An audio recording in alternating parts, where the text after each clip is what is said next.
জীবনে সফল হওয়ার পথে বয়স কোনো বাধা নয়। অনেকে ভেবে থাকেন বয়স পেরিয়ে গেছে কিন্তু জীবনে কিছুই করতে পারলাম না। একসাথে যারা পড়তাম সবাই কিছু না কিছু করে এগিয়ে গেছে, আমি একাই বোধহয় পিছিয়ে পড়লাম, আমার দ্বারা বোধহয় আর কিছুই হবে না। যদি আপনি নিজের সম্বন্ধে এইরকমই কিছু ভেবে থাকেন তাহলে আজকের এই ভিডিওটি আপনার জন্য। এই পৃথিবীর প্রত্যেকটি মানুষের জীবন, জীবিকা, স্বপ্ন সবই আলাদা আলাদা, তাই কখনোই অন্যের সাথে নিজের তুলনা করবেন না।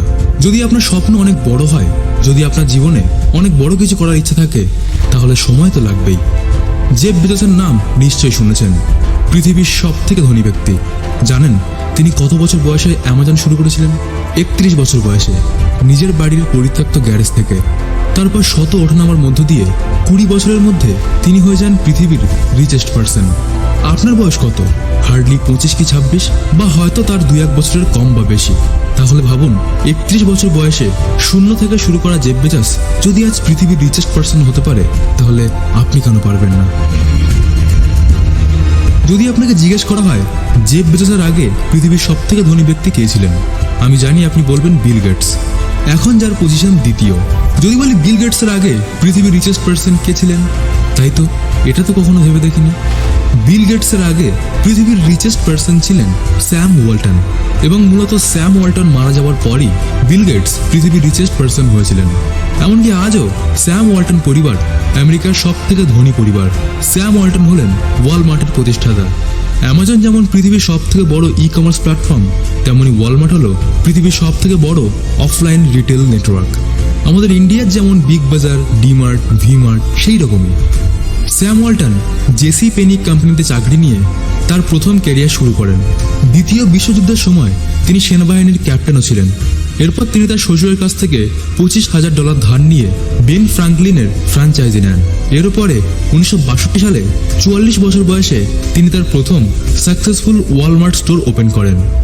জীবনে অনেকবার ওঠানামা এবং নানা রকম ক্যারিয়ার চেঞ্জ করার পর 44 বছর বয়সে গিয়ে যদি তিনি সফল হতে পারেন, তাহলে আপনি কেন পারবেন না?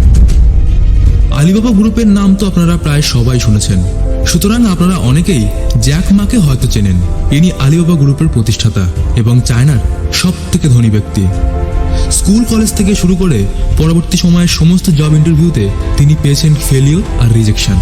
পুলিশ ফোর্স, KFC থেকে শুরু করে তিনি প্রায় 30টি জবে রিজেক্ট হয়েছিলেন। সবশেষে তিনি যখন ইন্টারনেটের পাওয়ার সম্পর্কে জানতে পারেন, তখনই সিদ্ধান্ত নিয়ে নেন তিনি ভবিষ্যতে ইন্টারনেট বেস কিছু করবেন। তারপর 33 বছর বয়সে তিনি B2B e commerce startup Alibaba শুরু করেন, যখন তার কাছে প্রায় কিছুই ছিল না।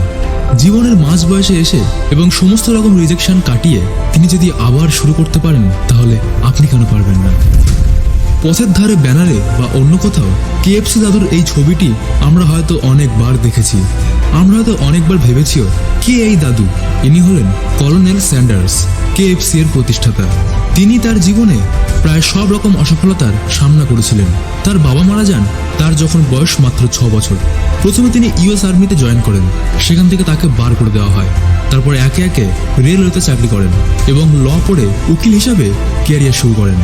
মারামারি করার জন্য সেখান থেকেও তাকে বার করে দেওয়া হয়। ইন্স্যুরেন্স এজেন্ট হিসাবেও কাজ করে ব্যর্থ হন তিনি।